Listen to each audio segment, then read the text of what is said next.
Every generation survives a catastrophe and believes this one is civilization ending. War, economic collapse, pandemic, financial meltdown. And when it passes, life continues, so people assume the existential threat is over. But this time is different, not because of one apocalyptic event, but because of what's catastrophically breaking underneath everything. A generational economic disaster is on the horizon, and it won't last months or years, it will last decades. This isn't fear-monger speculation meant to shock you. It's a pattern that's already devastating if you zoom out. Most people think catastrophes come from shocks, market crashes, wars, sudden disasters. Those are dramatic, they dominate headlines, they feel urgent. But the longest and most wealth-destroying catastrophes come from slow economic erosion, things breaking gradually while everyone is distracted by consumer entertainment. And right now, several slow-moving economic disasters are converging. The first is a productivity and economic purpose catastrophe. Technology was supposed to create financial freedom. Instead, millions are working harder, feeling more economically disposable, and struggling to see long-term financial security. Automation and AI aren't just eliminating careers, they're devastating wages and intensifying competition. More workers are competing for fewer high-paying opportunities. The second is a demographic collapse. In developed nations, populations are aging while fewer young workers are entering the economy. That means fewer productive workers supporting exponentially more retirees.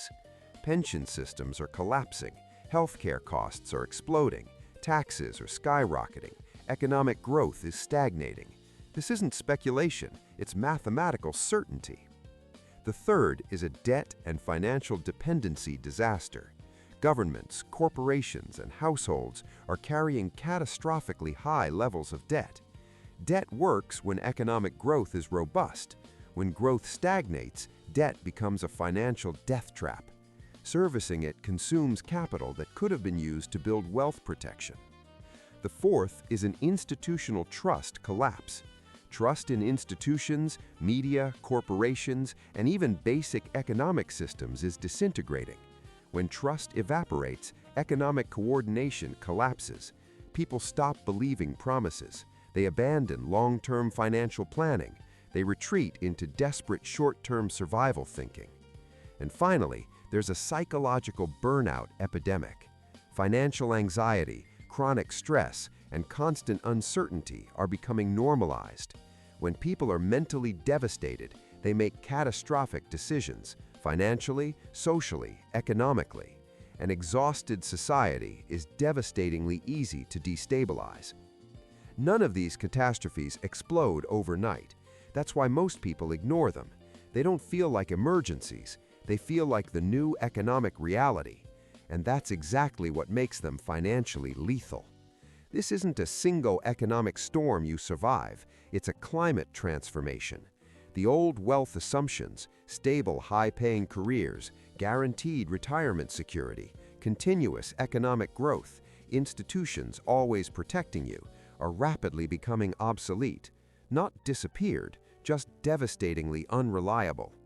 And when economic systems become unreliable, individuals who depend entirely on them suffer catastrophic losses.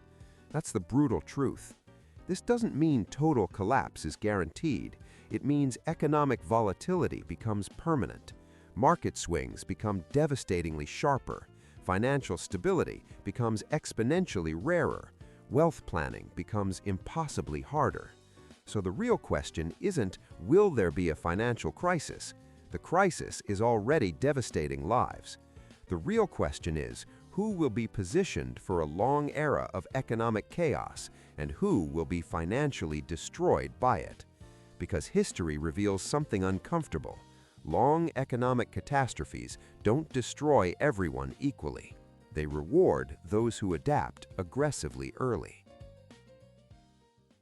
The goal in a multi-decade economic catastrophe is not prediction, it's financial invincibility.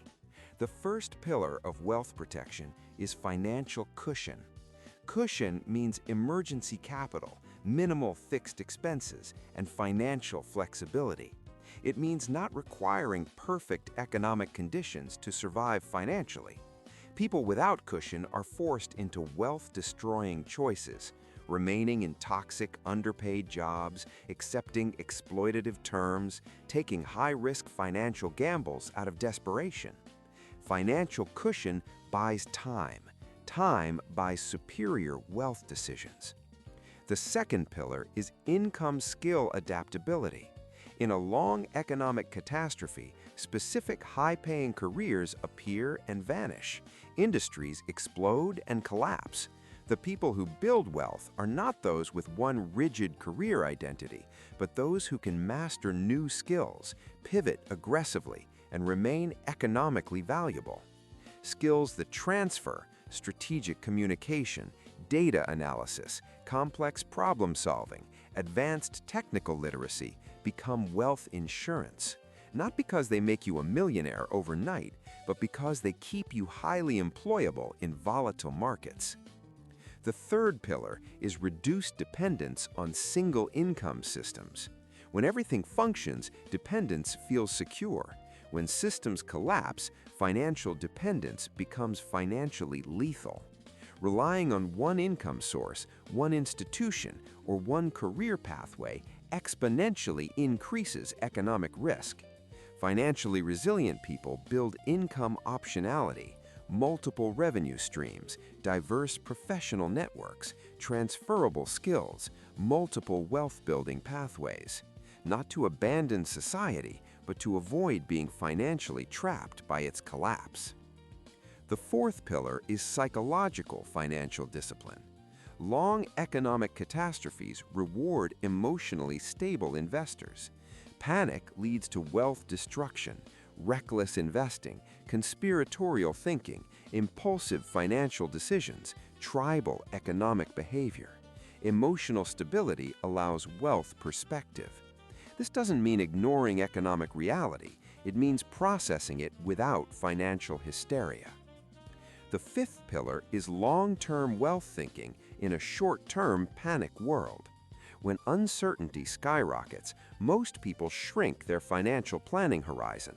They abandon long-term wealth building. They chase quick profits. They sacrifice future financial freedom for temporary relief now. That's understandable and financially catastrophic. Those who build wealth during long catastrophes do the opposite. They extend their investment horizon. They accumulate assets slowly. They build wealth quietly. They accept boring consistency over chaotic gambling. And here's the most transformative wealth shift. In a long economic catastrophe, the goal is not to beat the system. The goal is to financially outlast the instability. History proves this repeatedly.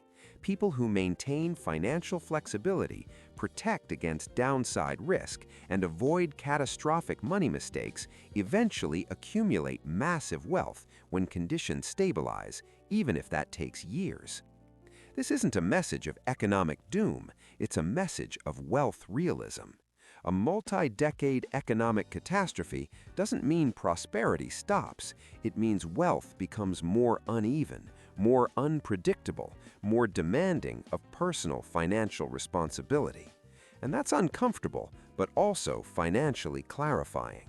Because when economic systems weaken, individual financial choices matter exponentially more. When institutional guarantees disappear, wealth preparation becomes ultimate power.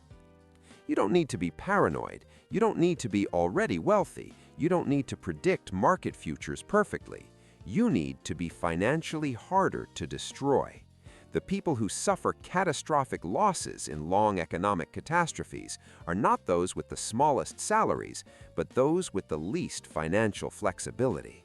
So if a generational economic disaster is on the horizon, and the economic data confirms it is, the smartest move isn't fear, it's aggressive wealth preparation. Quiet, boring, patient accumulation. Because in a world that becomes economically unstable over decades, financial stability itself becomes a millionaire-making competitive advantage.